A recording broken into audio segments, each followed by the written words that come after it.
Dormi, il y a un S ou non? Non, c'est bon. Mila a de l'ambition. Si elle a déjà conquis les ados, elle compte maintenant s'attaquer à leurs parents. C'est l'une des 10 stars de télé-réalité françaises les plus populaires. Elle a 3,3 millions d'abonnés sur Instagram et s'est installée à Dubaï depuis 2 ans. Après son BEP, elle devient esthéticienne, puis stripteaseuse à Miami. C'est là qu'elle est repérée par un producteur de télé-réalité. Mila se fera un prénom en enchaînant 11 émissions et en montrant son tempérament. Nous la retrouvons un matin dans les quartiers chics de Dubaï. Sa journée commence toujours par une promenade avec son chien Marty. Ses 3 millions de fans n'en ratent rien. Dormi, il y a un S ou non? Non, c'est bon. Ça, je fais des fautes, mais en même temps, on sait que c'est moi qui écris. Hein. Voilà. À son stade de notoriété, plus besoin d'en mettre plein la vue. Le quotidien de Mila suffit à son public. Donc là, c'est ma première story de la journée. Donc c'est le matin, c'est pour dire bonjour. C'est un peu comme une histoire quand on ouvre un livre. Ces stories, de courtes vidéos qui disparaissent après 24 heures. Elle publie en temps réel. Le matin est une heure de grande écoute. Et à Dubaï, elle a un avantage stratégique. En France, il est quand même encore tôt. Il y a à peu près 2-3 heures de décalage. Ça dépend si on change d'horaire. Et du coup, pour quelqu'un qui se lève tard, comme moi, je peux un peu conquérir les gens qui se lèvent tôt.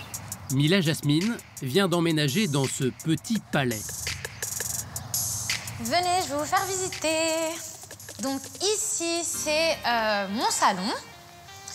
J'ai essayé de faire un truc un peu moderne. J'aime bien tout ce qui est lumineux, les lumières, la fumée, le bleu, le rose.